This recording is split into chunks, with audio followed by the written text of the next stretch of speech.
Without fear of term limits and forsaking principle to that of individual interest, our elected officials placed before us by private corporations in the name of the GOP and DNC, who are backed by large private financial infusions.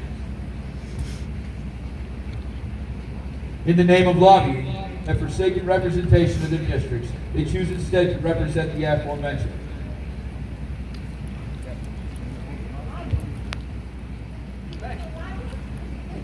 Yeah, certainly I did. By imposing term limits and outlawing the transfer of all money to real properties from the private sector to public officials, their campaigns, their PACs, or their so-called charities will certainly be the most expeditious return of representation worthy we the people.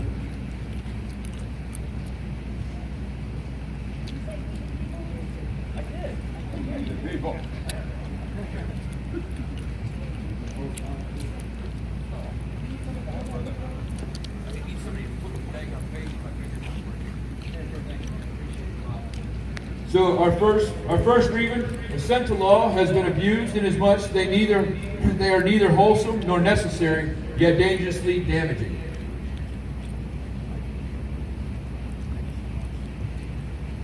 Number 2, forbidding elected officials by private corporations and party leaders to introduce or pass laws of immediate and pressing importance, and suspending in their operation until additional power is attained, and when so suspended, they utterly neglect the attention due we the people. Number 3, they have passed laws to accommodate large districts. They have passed laws to accommodate large districts, exhausting we the people to relinquish representation, a right instimable them and formidable tyrants only. This will be my first break, and our next speaker will be the Hayes brothers. Woo! The Hayes brothers come out of Lewisburg, North Carolina. And these gentlemen are up-and-coming stars in the constitutional movement. Yes, sir. Welcome, welcome.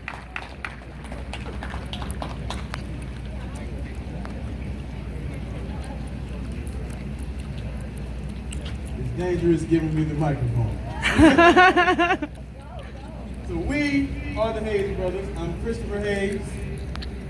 And I am Joe Hayes. Go ahead and take this one real quick. I just wanted to start off. I know everyone's probably looking like, why does he have the tag on his hat? You know, I get that a lot. We just came from D.C., the White House, and a lot of people were looking at me like, why do you have the tag on your hat? The reason I have the tag on my hat is so they know it's real. You know, I have the tag on my hat because when I want everyone to know, when I went into the store, I made a purchase. I took the money out of my pocket, I took the hat, I put it on the table, and I said, hey, I want this hat. You know, this is real. You know, I want the hat. I want to wear the hat when I walk down the streets of D.C. I want everybody to know, hey, I purchased this hat. This isn't fake, this isn't a joke. I have the hat on for a reason. And a lot of people, they think that, you know, it's about the man on the Trump. You know, it's just about Trump, you know. It's just about him. No. This means this Make America Great Again symbol that's on my hat. It means a lot more than just a man. That's right. That's right. It's embedded in principles that was embedded into the country. You know, it's the Constitution of the United States of America, the law of the land. And any law that's repugnant to that is null and void. Null and void. So that's why I wear this hat, and that's why I have a tag on it. So you know it's real. You know? Like I said, we are the Hayes brothers. We got started doing YouTube a couple years back. I guess we have other people here. We don't claim to be some. I guess you can say we don't really claim to be some individuals who have studied the Constitution in depth and just know all the ins and outs, you know everybody in our congressional district and everything like that. But we have recently come into the knowledge that we were doing something wrong. And I guess we can just go back and tell a little bit about our story. So as I said, we got started a couple years ago doing YouTube, and how that came to be is around the 2016 election. We decided to actually start taking note of what was going on in our surroundings. We haven't always been the individuals who cared about politics and actually what was going on. We were actually the kids that grew up and went to school and made fun of other kids because they didn't have free lunch. Not understanding that meant that we was poor. We don't have any money. That's why we have free lunch, you know. We need help.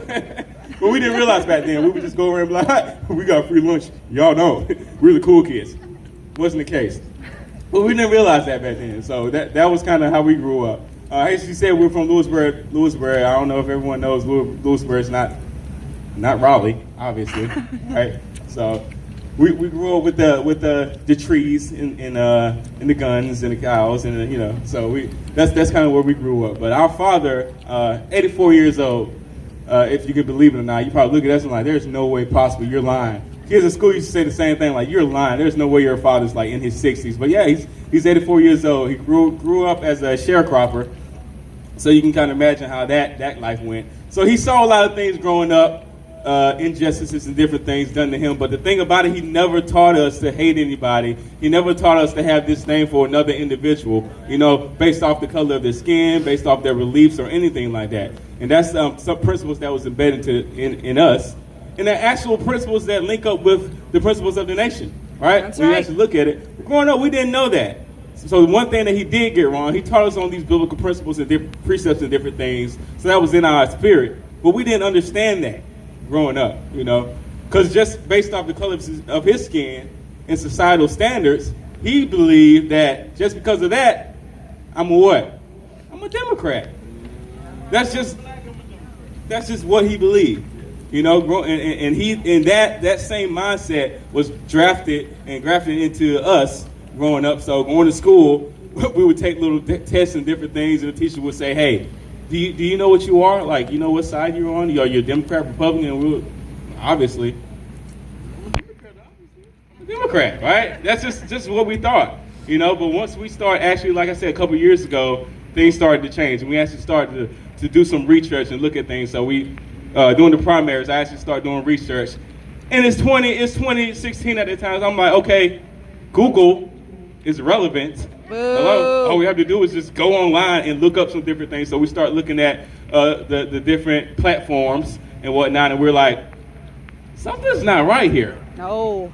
Everything that I've been told, everything that I believe or thought I believed, it's a lie. What I truly believe is not linking up, and is not coinciding with what I say I am. The group that I say that I'm affiliated with, it's not linking up.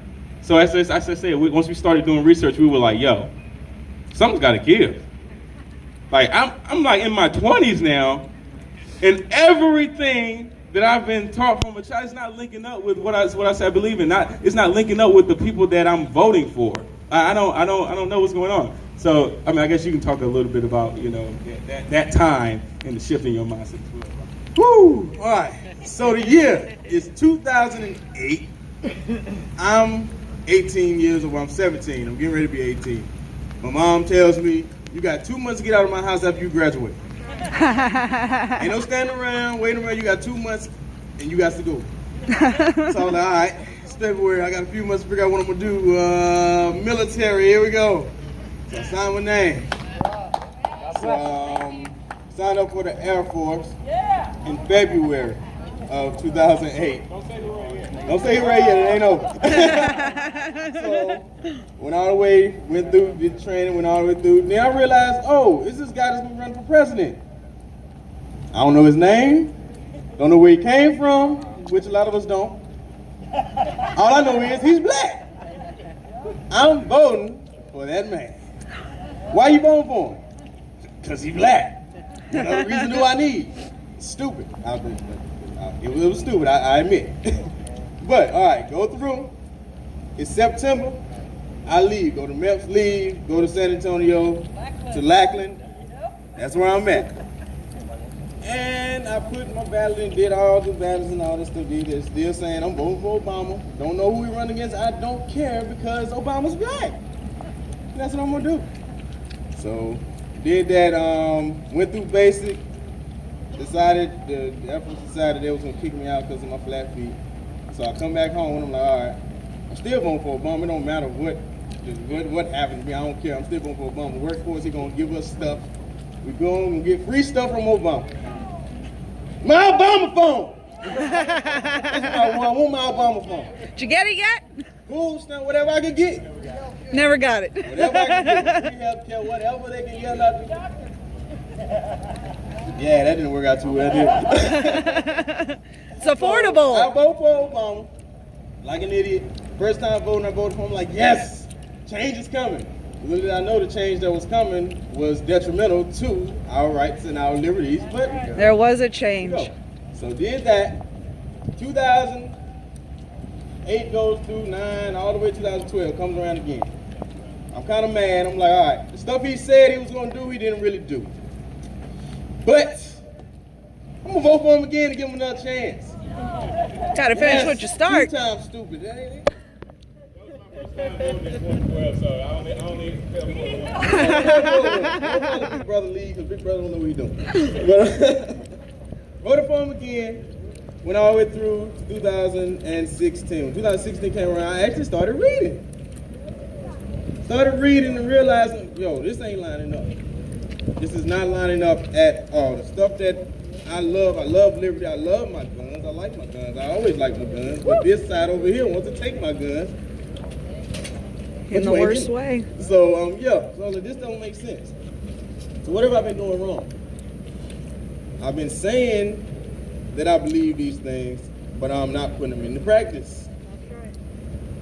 And that's really the issue a lot of us have in the nation today. We do a lot of things, we say a lot of things, but we don't really stand up for what we talk about. It's a big issue. That's that exactly, there you go, keyboard warriors. Say things on the keyboard when it comes down to standing up and actually doing something. It's not here. I don't want to say nothing about the crowd here today, but it's raining and some folks ain't here. Amen. So just saying. So yeah, Trump was there.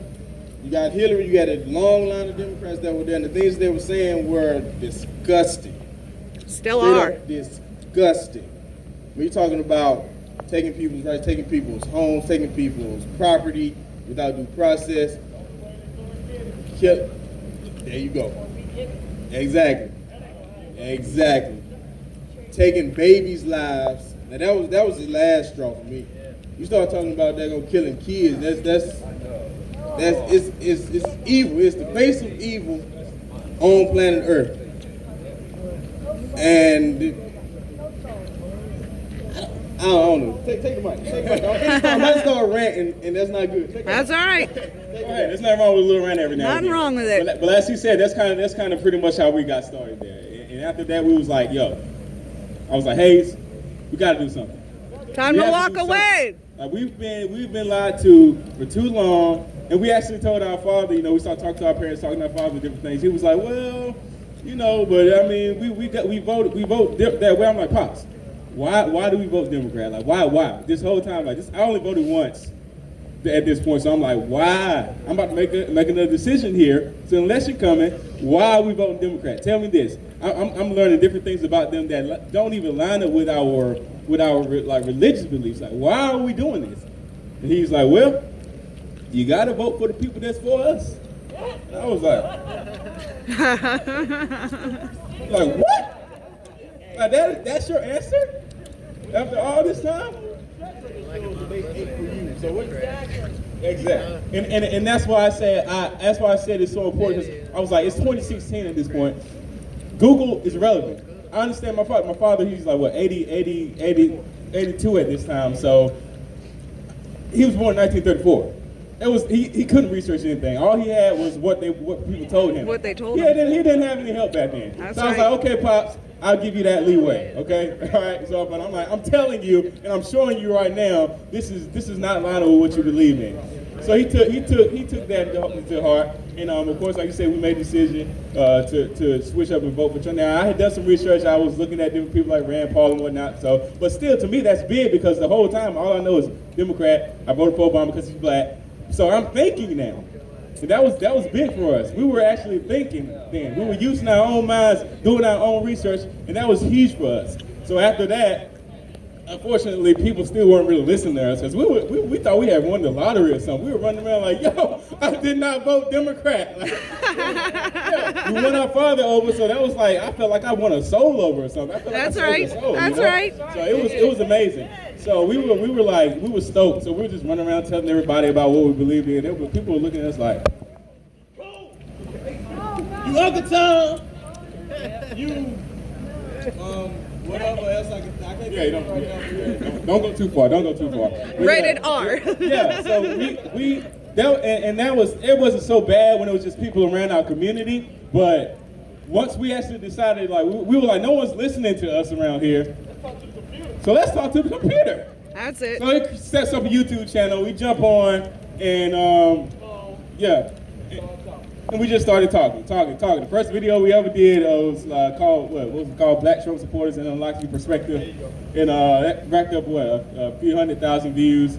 And in a few days, so it was crazy. But we didn't expect that to happen. We just thought it was going to be like 10 or so people looking at us and then calling us whatever, you know. But we got on there, and we started getting death threats. It was crazy. It was crazy. Something that we never expected to happen. So they can't handle the truth, right? That's they right. can't handle the truth. And it was like a 15-minute video. We were just talking about different things that we had learned from doing research while we weren't going to vote for Hillary. You know, we just mentioned the different things that we had researched and found out that were true and legitimate, not based off skin color, not based off something small like that, but based off actual factual information. And we just were talking about it. And people were like, y'all, like you said, Coons, your Uncle Tom, do this, I'm going to come kill your family. So we were like, yo, we were like, this is real. This crazy guy gave people his address, but, you know, whatever. Hey, you're ready. So after that, it just became an ongoing thing. We just started doing more research, finding out different lies that we were told, and finding out the truth. And so we just started making videos and constantly, and we've been doing it ever since.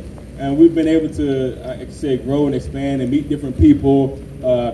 Because to be honest, I say a few years ago, I mean, to be 100% honest with you, a few years ago, we probably would have came here. No. We were like, who had the rope? Exactly, right? Exactly. It's with Jesse We Smollett. messed up. Yeah. We would have probably wanted to, like, to be honest, we probably would have wanted to, like, find everyone in the alley somewhere and you know, yell MAGA country and tie a rope around your neck and then pull bleach on you. Yeah. That's probably what we wanted to do. You know, free Jesse Smollett. No, don't free him. Hey! No, but really, seriously, that's how messed up we were. We really did not want to affiliate with anyone who was talking about freedom, talking about America. You know, we just thought we would have probably wanted to go knock down some statues too, you know. It was just like, we were just so messed up in our thought process, and it wasn't based off of any actual empirical evidence of anything. Brainwashed. No type of research at all. It was just the fact that we saw our skin color. It isn't that just so backwards. You know, a lot of people will look at certain people and say, well, they're racist because of this, they're racist because of that, and then we'll turn around and by the same standard, we use our skin color and I guess we look at it and say, yeah, we put ourselves on a pedestal a lot of times as well. It's like, so isn't that just like, I know it's real, there's no such thing as reverse racism, but I mean, come on, racism is racism. So yeah, it doesn't even matter. It doesn't even matter who it's coming from. That's right. Yeah, exactly.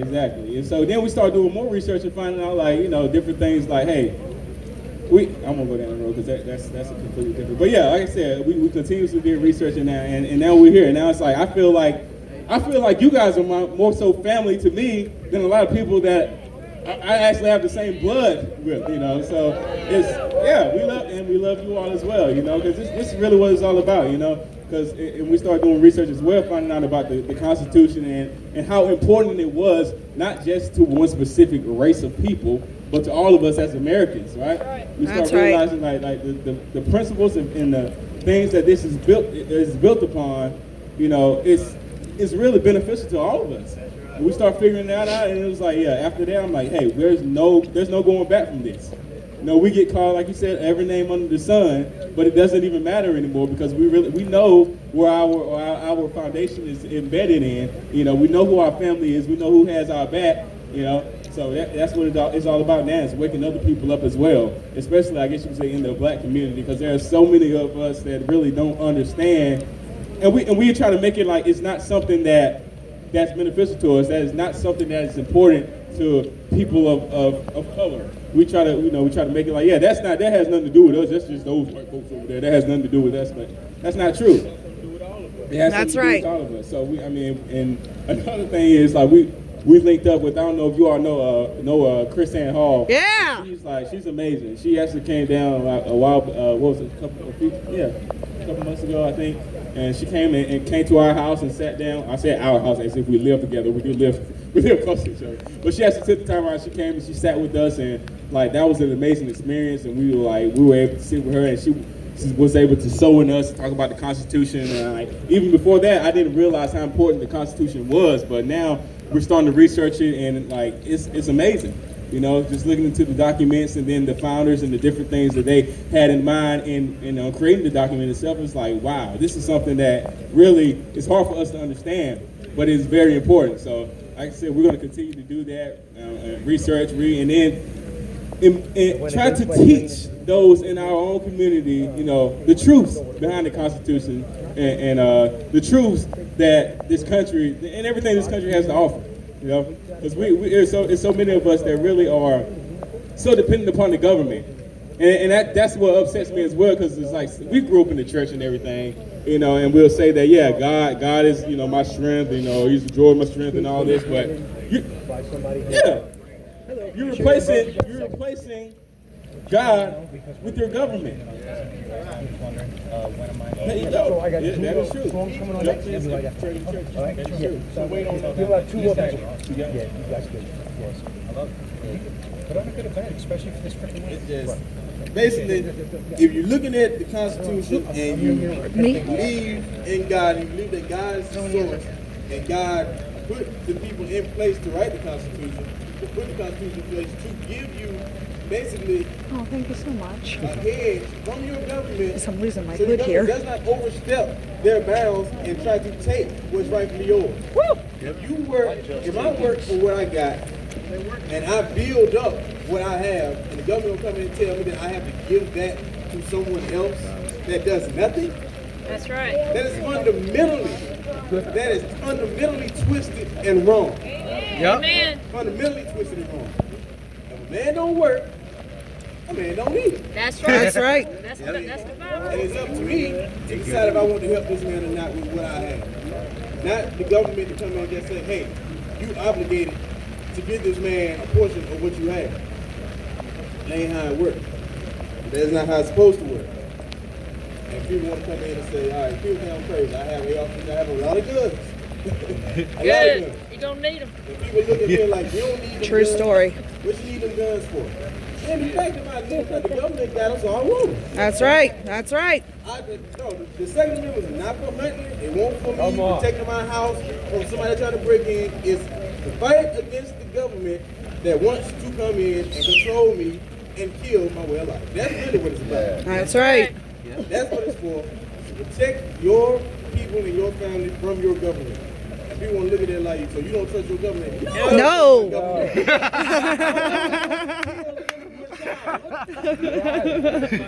And you gonna trust them with your life? No. No. That makes no sense to me. It makes no sense to me. When the government tells you that they can come in, look at the supposed to case with the Bundys and stuff. But they come in and just gonna take the land because we want it. Yep. You ain't even supposed to be owning land. Yeah. That's right. But you gonna come in and tell me that you gonna take what's mine. No. I work for this. God gave me the ability to build this up for me and my family, and you ain't gonna take it. That's right. Love that smile. You know, do you see them? Maybe somebody else feels a little bit different. They are But that's how I feel amazing. about it. So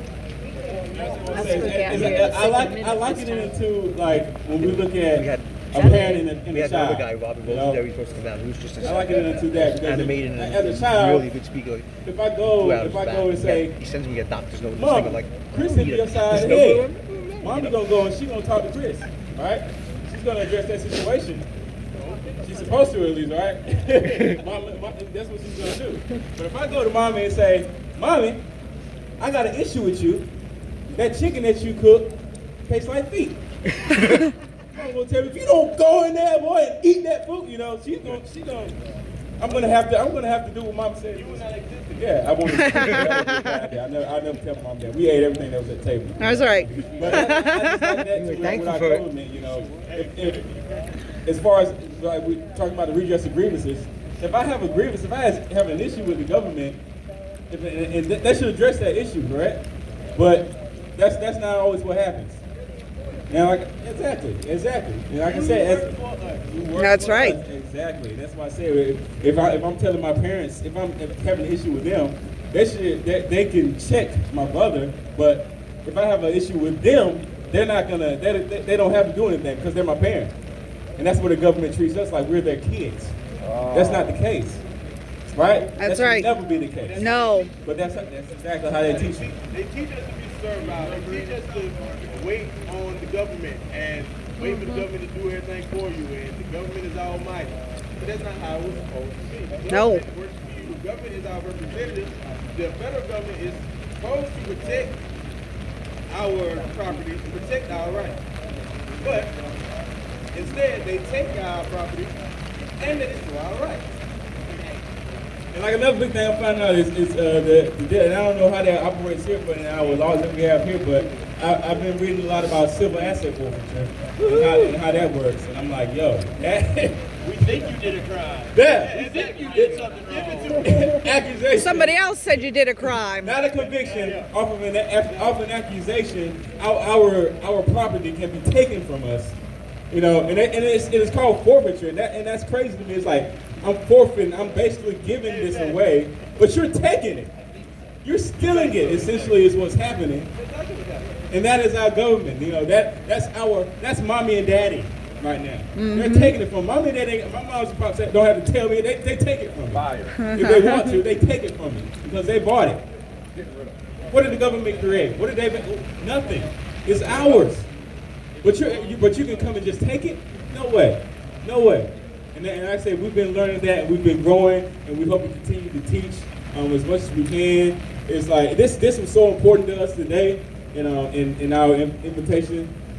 Thanks, President Trump, for the invitation to the White House. It was an amazing experience. Like it was awesome. But our job was telling us that, no, you're gonna work, you're gonna sell these cars, boy.